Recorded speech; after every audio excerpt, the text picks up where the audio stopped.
चलिए भाई, चलिए भाई। How are you guys? आप कैसे हो? मस्त। चलिए भाई, हम प्रीवियस क्लासेस में आप लोगों को फ्यूचर कंटिन्यूअस टेंस का इंट्रोगेटिव सेंटेंस के बारे में बताया था। आज मैं आप लोगों को नेगेटिव इंट्रोगेटिव सेंटेंस बताने के लिए जा रहा हूं। तो जो है नेगेटिव इंट्रोगेटिव सेंटेंस क्या? नेगेटिव इंट्रोगेटिव सेंटेंस क्या? जिस सेंटेंस के शुरू में क्या और बीच में नहीं जुड़ा हुआ रहे तो उसे नेगेटिव इंट्रोगेटिव सेंटेंस कहा जाता है। या फिर वैसा नकारात्मक वाक्य जिससे प्रश्न पूछने का पता चलता उसे हम नेगेटिव इंट्रोगेटिव सेंटेंस कहते हैं।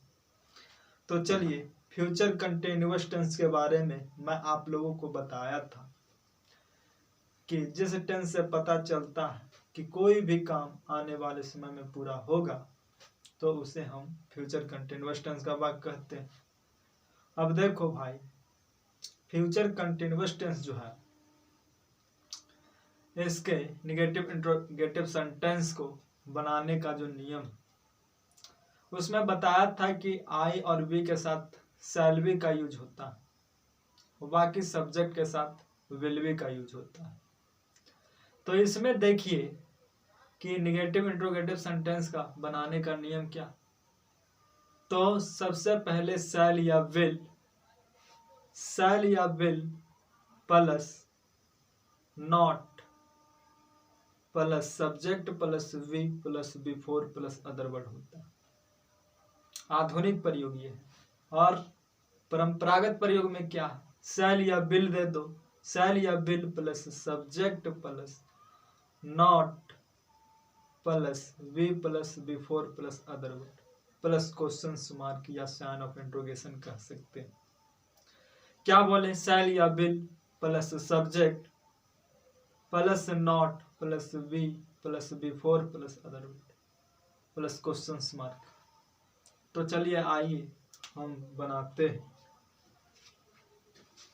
देखिए, नेगेटिव इंट्रोगेटिव सेंटेंस NIS इसको कहते हैं शॉर्ट में। नेगेटिव इंट्रोगेटिव सेंटेंस है जिसको हम शॉर्ट में NIS कहते हैं। ठीक है। परंपरागत प्रयोग शैल या will plus subject plus not plus be plus before plus other word plus question mark. आधुनिक प्रयोग में मैं आपको बताया कि शैल या will plus not plus subject plus be plus before plus other word plus question mark. चलिए बुआ जी, हम परंपरागत प्रयोग यानी कि पहले के मनुष्य, पहले का जो मानव थे, यानी कि हाल फिलहाल का जो मानव है, कुछ ज्यादा पुराना प्राचीन मानव की बात नहीं कर रहा। ये मानव जो पहले के समय 1945 या आजादी के पहले या आजादी के थोड़ा सा 19वीं शताब्दी तक लोग जो है आपका क्या यूज कर रहे थे, यानी कि अभी से 50-60 साल पहले लोग क्या यूज कर रहे थे? परंपरागत प्रयोग यूज कर रहे थे। तो परंपरागत प्रयोग यानी कि वैसा प्रयोग जो पहले के लोग यूज करते थे पहले के समय, तो परंपरागत प्रयोग कहते हैं। तो परंपरागत प्रयोग में क्या था कि शैल या विल दो, सहायक क्रिया हेल्पिंग वर्ब, उसके बाद आप सब्जेक्ट दो, उसके बाद नॉट दो, उसके बाद be plus before plus other word plus question mark दो। ऐसा था। लेकिन अब का प्यारे भाइयों,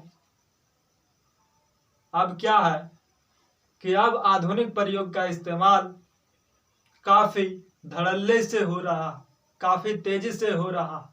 उसका जो स्ट्रक्चर है, सेंटेंस पैटर्न है, शैल या will plus not plus subject plus be plus before plus other word plus question mark या साइन ऑफ इंट्रोगेशन कह सकते हैं। तो आइए हम जो है बनाते हैं सेंटेंस को किस प्रकार अंग्रेजी में अनुवाद करते हैं, अंग्रेजी में बनाते हैं, उसके बारे में हम लोग जान रहे हैं। तो देखिए आधुनिक परंपरागत प्रयोग में है शैल या will plus subject plus not plus be plus before plus other word plus question mark. परंपरागत प्रयोग क्या है वो जी? शैल या will plus subject plus not plus be plus before plus other word plus question mark. आधुनिक प्रयोग क्या है? शैल या will plus not plus subject plus be plus before plus other word plus question mark. आधुनिक प्रयोग क्या है वो जी? आधुनिक प्रयोग क्या है वो जी? शैल या will plus not plus subject plus be plus before plus other word plus question mark. Example देखिए, पहला एग्जाम्पल है बुआ जी, पहला एग्जाम्पल है बुआ जी। पहला क्या है? क्या वे लोग यहाँ नहीं खड़े होंगे? पहला एग्जाम्पल क्या है बुआ जी? क्या वे लोग यहाँ नहीं खड़े होंगे? पहला एग्जाम्पल क्या है बुआ जी? क्या वे लोग यहाँ नहीं खड़े होंगे?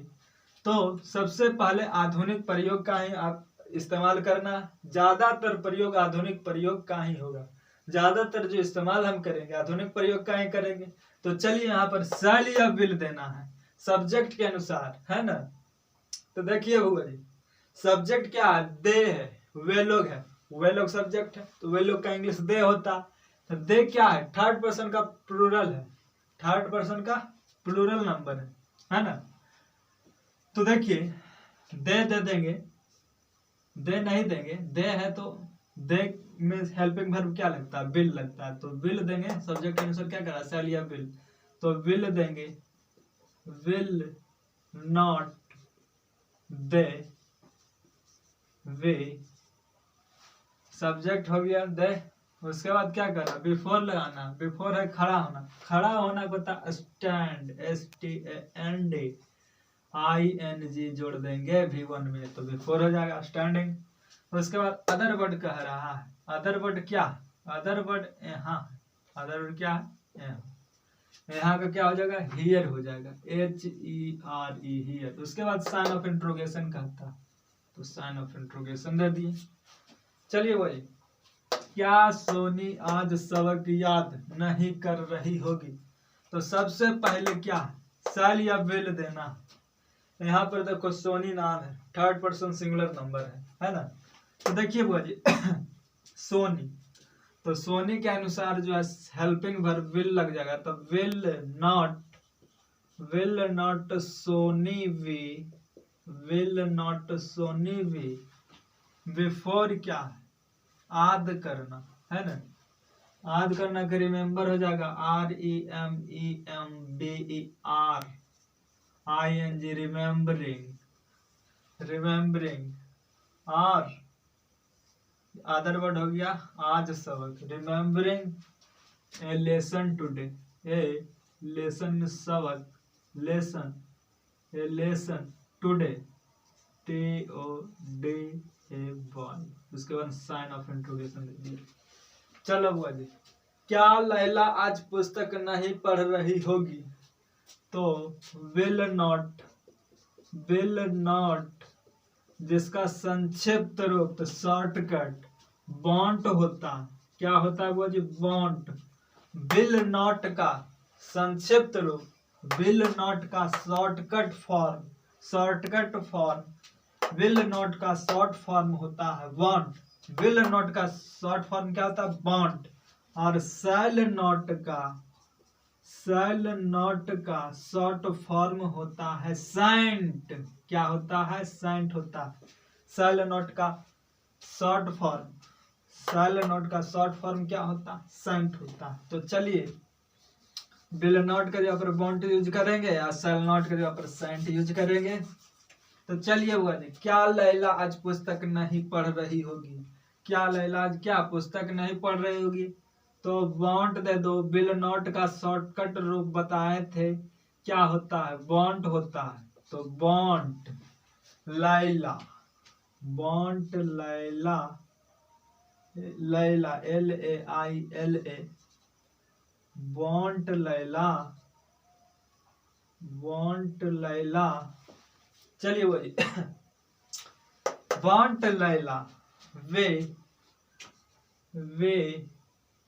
Reading READING want Laila be reading a book today TODAY उसके बाद क्वेश्चन मार्क। चलिए भाई उसी प्रकार क्या मैं तुम्हारी प्रतीक्षा नहीं कर रहा हूँगा, तो वांट लग जाएगा क्योंकि यू है, यू के साथ हेल्पिंग वर्ब विल होता है, विल नॉट, तो वांट हो गया। विल नॉट का शॉर्ट फॉर्म हो गया आपका वांट। सेंट यूज होगा, शैल नॉट, यहाँ पर मैं है, सॉरी यहाँ पर मैं है ना, हम तुम्हारी देख लिए, हमको लगा सब्जेक्ट है। चलिए भाई तो यहाँ पर क्या हुआ जी, क्या मैं तुम्हारी प्रतीक्षा नहीं कर रहा हूँ, तो सेंट आई बी